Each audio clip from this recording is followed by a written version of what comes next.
It was the coldest winter Alberta had seen in nearly a century. Winds screamed through the pine-covered hills, dragging snow into vast white sheets that erased all landmarks and buried the world in silence. The sky, perpetually gray, pressed down like a lid over the land, and the roads to remote areas had been closed for days. Miles from the nearest town, nestled in a small cabin near a frozen lake, lived Thomas Hale, a 42-year-old wildlife photographer and widower who had moved to the outskirts of Jasper National Park after the death of his wife. He wasn't escaping grief, not exactly, but he needed to be somewhere the world didn't talk so loudly. Thomas spent his days alone, tracking wildlife with his camera, sending photos to nature magazines, and writing occasional journal notes no one ever read. The quiet suited him, but that silence broke one morning, violently. Thomas had just lit the stove and poured black coffee into a tin cup when a sharp, metallic bang echoed across the trees. Then another. And then a low, guttural roar. He froze. That was no ordinary sound. Grabbing his coat and snow boots, he stepped outside into the blinding cold. The wind bit through his layers, but he followed the sound across the frozen lake, trudging knee-deep in fresh snow. The roar came again, weaker this time, muffled by the swirling wind. After nearly 30 minutes, Thomas reached the base of a small rocky outcrop, and there, half buried in snow and tangled in something metallic, lay a massive black bear, thrashing feebly, one leg caught in a poacher's steel trap. Its fur was matted with blood and snow. A second trap clamped onto its hind leg, and a wire had curled around its midsection like a cruel belt. But it wasn't just the wounds that struck Thomas. It was the bear's eyes. They weren't wild with rage. They were calm, focused, pleading. And then, as if exhausted by pain and defeat, the bear stopped moving. Thomas dropped to his knees in the snow, heart hammering. He had seen injured animals before. He had even photographed dying wolves and limping moose caught in traps. But this was different. The bear was still alive and aware. It didn't growl or lunge or even flinch when Thomas pulled off his gloves and reached into his pack for a multi-tool. "Don't you dare die on me," he muttered. First, he worked on the trap around the bear's foreleg. The mechanism was old but vicious, rusted steel biting deep into flesh. Blood soaked Thomas's gloves, and his fingers trembled, from cold or fear he didn't know. The bear winced but didn't fight him. Next came the barbed wire. It had cut deep into the bear's ribs, creating raw, infected streaks. He snipped piece by piece, trying not to aggravate the wound. Snow kept falling, soaking through his jacket, freezing to his sleeves. The final trap, the one on the bear's hind leg, required all his strength. He set the multi-tool aside and used both hands to wrench it open. Click! The jaws released. The bear slumped, panting heavily. Thomas staggered back, barely able to catch his breath. His hands were numb. His face burned from the cold. But still, the bear did not flee. Instead, it looked at him.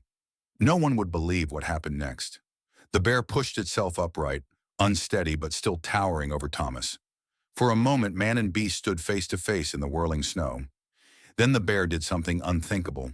It lowered its head and gently bumped its forehead against Thomas's shoulder. A gesture, a thank you. Thomas whispered something. He didn't remember what, and the bear turned, limping away toward the tree line. But it didn't get far. 100 feet into the forest, the bear collapsed, motionless. Thomas ran to it, panic rising. He checked its breathing. Shallow, faint. That night, Thomas loaded the bear, with the help of a makeshift sled, and pulled it back to his cabin, foot by frozen foot. The journey took hours. Inside, he turned his living room into an improvised clinic. He used every first aid kit, all the antibiotics he had, even morphine left over from his late wife's old prescription. He wrapped the wounds, cleaned the gashes, and fed the bear warm broth through a ladle. For 2 days, the bear didn't move, but on the third day, it opened its eyes, and Thomas wept. Not just for the bear, but for himself, for his wife, for every silence he had endured since her death. The moment felt unreal, a massive, wounded wild animal breathing gently on his rug, wrapped in blankets beside a crackling fire. And yet he felt peace. Over the next few days, Thomas established a routine. He melted snow for water, stirred ground oats with bits of dried berries and a spoonful of honey, and carefully fed the mixture to the bear using a wooden ladle.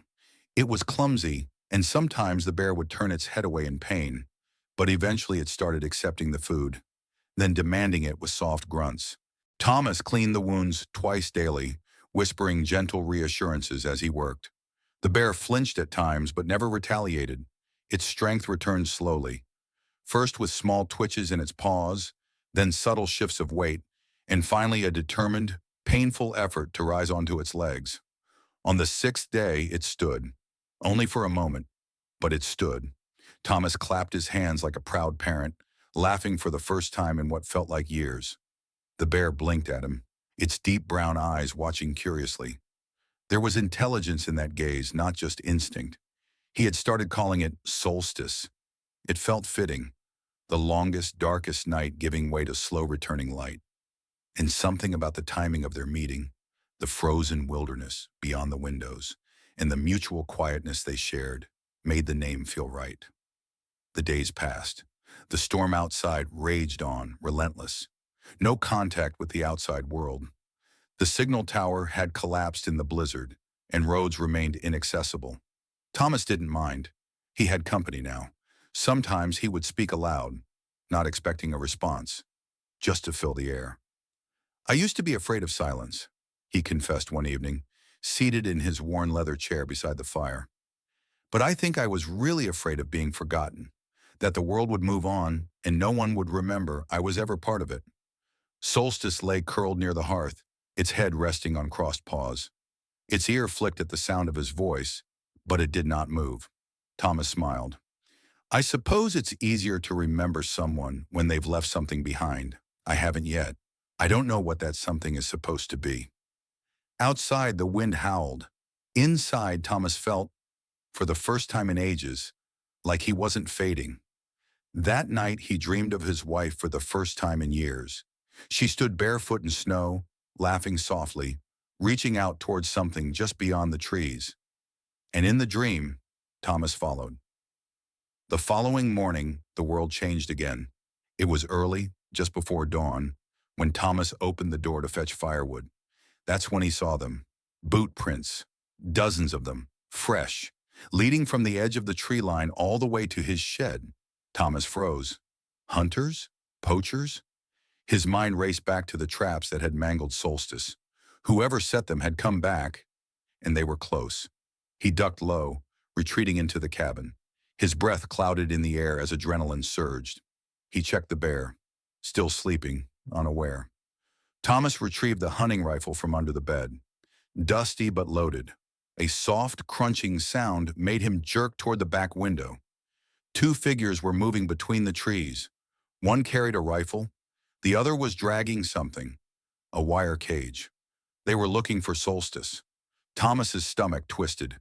He turned to the bear, still lying curled on the rug. "We have to go," he whispered. Solstice didn't move. "Come on, big guy, it's not safe anymore." The bear blinked, then slowly lifted its head. Outside, a voice echoed, "He's got to be here. We tracked blood to the lake." Thomas swore under his breath. He had minutes, maybe seconds.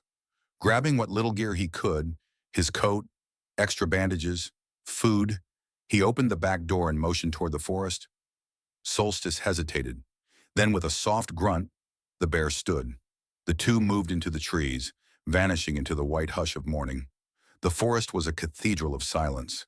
Snow hung thick on every branch, muffling their steps as Thomas and Solstice trudged into the shadows. Despite the bear's size, it moved with surprising grace, its massive paws leaving soft, round impressions beside Thomas's boot prints. For hours they walked. Thomas had no real plan. He just knew they had to get away, deeper into the wild, beyond any hunter's reach. He led Solstice through frozen ravines, across half-buried game trails, and under arching branches that creaked like old bones in the wind. The cold was merciless. Ice crusted over his scarf. Frost clung to his eyelashes, and still the bear followed. By nightfall, they found shelter beneath a fallen spruce, its massive trunk cracked open just enough to allow entry. Thomas crawled inside first, then beckoned. Solstice squeezed in after, his breath creating plumes of white steam in the enclosed space. Thomas lit a small campfire in a hollowed pit outside the log, careful not to attract attention. He rationed what food he had, a few protein bars, dried venison, and some trail mix, but gave most of it to Solstice. "You're gonna need it more than me," he muttered. The bear made no sound, only watched him. That night, Thomas barely slept. Every snap of a branch, every moan of wind made his heart pound. He kept the rifle by his side and his boots on. But the hunters didn't come. Not yet. Over the next 2 days, Thomas pushed deeper into the backcountry, guiding Solstice toward the foot of Grey Wolf Ridge, a jagged chain of peaks he remembered from earlier excursions. Few ventured that far, especially in winter. No roads, no cell towers, no paths, just wilderness. But as they ascended the frozen valley, the strain began to show. Solstice's breathing grew labored. The wounds on his leg reopened, leaving streaks of red in the snow. At one point, the bear collapsed in the middle of a frozen creek, wheezing with exhaustion. Thomas knelt beside him, panic rising. "No, no, no, not now. Don't give up." He tore open his pack, removed fresh gauze, a half-empty tube of antibiotic ointment. His hands trembled as he rewrapped the leg, cursing under his breath. Solstice whimpered, a low, guttural sound that clawed at Thomas's chest. "I'm sorry," Thomas whispered. "I should have gotten you out of there sooner." The wind howled through the canyon, scattering snow like ash. He sat beside the bear, pressing his back against its flank, drawing warmth from its massive body.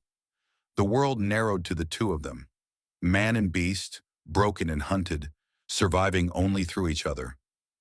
That night, as stars blinked above and frost painted their eyebrows silver, Solstice placed his head gently against Thomas's shoulder.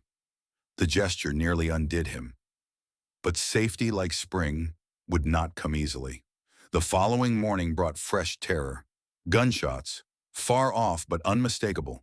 3 rapid cracks echoing off the cliffs. Thomas's blood turned to ice. "They're still tracking us," he whispered. He rose to his feet, scanning the tree line. No visible movement, but he didn't wait to be sure. "Come on, Solstice. We move. Now." The bear struggled upright. They resumed their climb. The snow deepened, rising past Thomas's knees.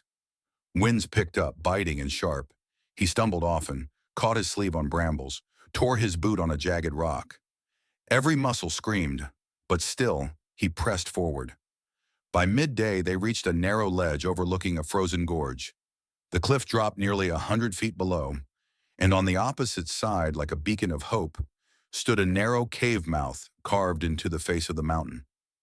A natural shelter. If they could reach it, they might be safe. Thomas scanned the area for a crossing. Below, a fallen pine tree bridged the gorge. Thin, bowed under ice, but passable. Maybe. He turned to Solstice. "Do you trust me?" The bear didn't move. Thomas stepped onto the log, arms out, heart thundering. Step by step, he made his way across, the ice cracking beneath his boots. When he reached the far side, he turned back, breathless. "Come on," he shouted. Solstice hesitated. Then, with trembling limbs, the bear stepped onto the log. One foot, then another. The log creaked. Halfway across, the bear paused, its body swaying. A shout rang out from the trees, a human voice. Then a gunshot. The bullet hit the log. Crack. Time froze. The log shattered under the bear's weight, and with a roar of splintering wood and snow, Solstice fell. Thomas screamed, "No!" He dropped to his knees at the edge of the cliff, eyes searching the white void below. Snow whirled like smoke. He could barely see, but there through the haze he caught sight of movement. Solstice had not hit the rocks directly. The bear had landed in a deep drift near the gorge floor, a soft pocket of snow that had absorbed much of the impact. But even from that distance, Thomas could see the bear wasn't moving. A moan, low and broken, rose from the gorge. Thomas stood, fists clenched, then turned sharply at the sound of voices approaching. The poachers were closer now. Their silhouettes flitted between trees on the far ridge, rifles raised, eyes scanning. He had no time. Without hesitation, he slung the rifle across his back, tied his rope to a frozen root, and began to descend the cliff. His fingers bled as they scraped against ice and stone. The wind tore at his jacket. His boots slipped more than once, sending him crashing into the rock face. But he didn't stop. He couldn't stop. Halfway down, a chunk of ice gave way beneath his foot. Thomas tumbled the last 10 feet, hitting the snow with a grunt. His ribs burned, but the pain meant nothing. He crawled to Solstice. The bear lay twisted in the snow, one leg at an unnatural angle, eyes half-lidded, breath shallow. Blood marked the snow beneath its shoulder. "Hey," Thomas whispered, collapsing beside him. "Hey, stay with me." He pressed a trembling hand against the bear's side. The warmth was still there, faint but present. "You didn't come this far just to die here," he said. "You hear me? You don't get to leave me now." He removed his coat and laid it over Solstice. Then, fumbling through his satchel, he found the last of his morphine. No time to calculate dosage. He injected what was left near the wound, then pressed gauze to the bleeding. A distant shout echoed from above. The poachers had found the broken log. They'd be coming. Thomas looked up the sheer wall of the gorge, too high to climb with an injured bear. No trails, no cover. Nothing but ice and stone. Unless... He turned toward the narrow cave he'd seen earlier. It was closer to the base of the cliff than he realized. Maybe 50 yards across the gorge floor. If he could move Solstice... "I'm not leaving you," he murmured. "We do this together." He searched the surrounding area, eventually finding a twisted branch strong enough to serve as a lever. Using it, he shifted Solstice onto a makeshift sled made from his tent tarp and paracord. The bear groaned softly but didn't resist. Step by agonizing step, Thomas dragged the sled through knee-deep snow, teeth gritted against the cold. Bullets whistled above. The poachers were now firing into the gorge blindly, unsure where he had gone. Tree bark shattered around him. One shot ricocheted off stone just feet away, but he kept moving. Solstice lifted his head once, eyes meeting Thomas's. "I know," Thomas whispered. "I'm scared too." Finally, they reached the cave. Inside, the air was dry and still, a pocket of earth tucked safely within the mountain. Thomas lit a small fire at the entrance using dry moss and the last of his kindling. Then he dragged the sled the rest of the way inside. The bear collapsed beside the fire, and for a moment, time stood still. Inside the cave, the silence felt almost holy.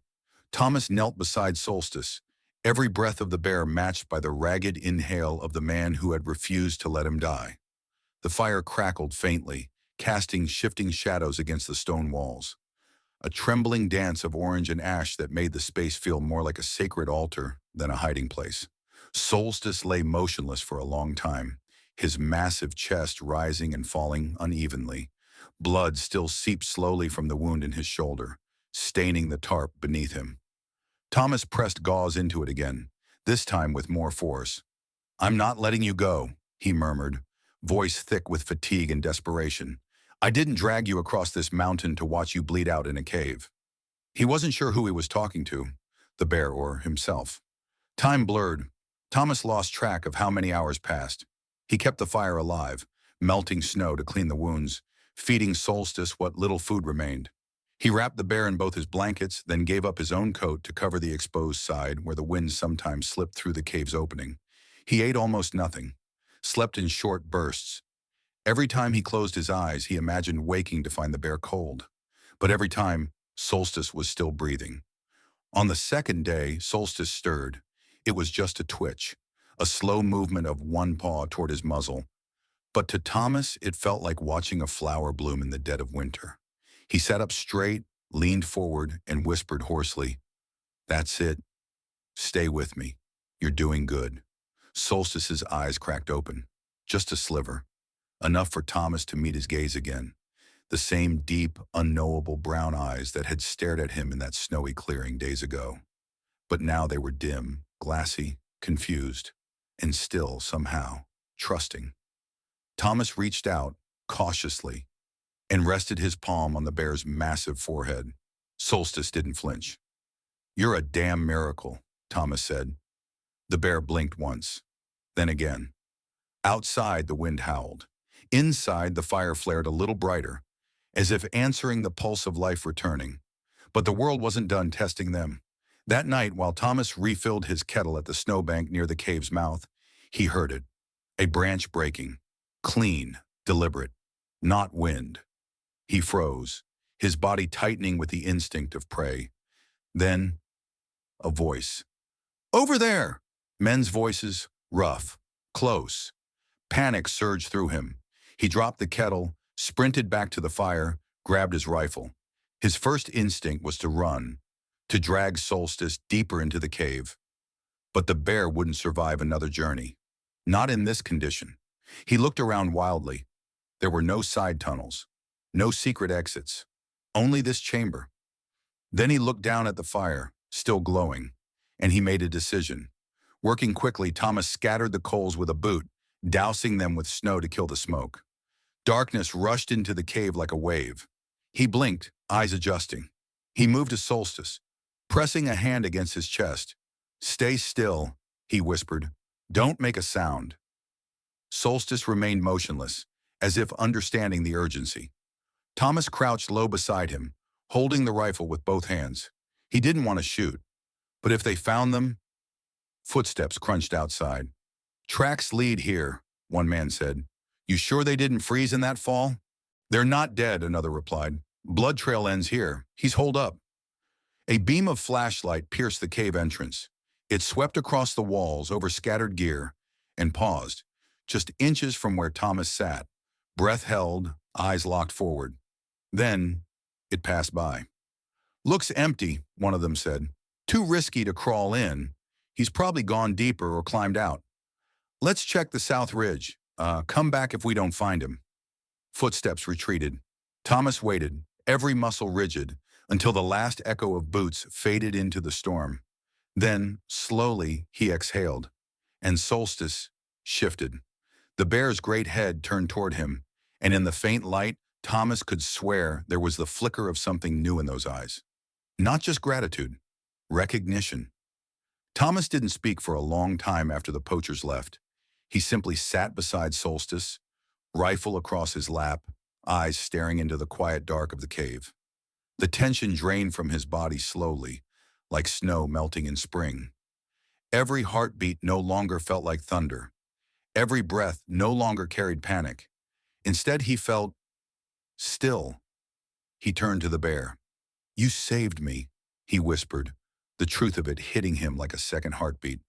"You kept still when they were out there. You knew. Somehow." Solstice didn't reply, of course, but he looked at Thomas.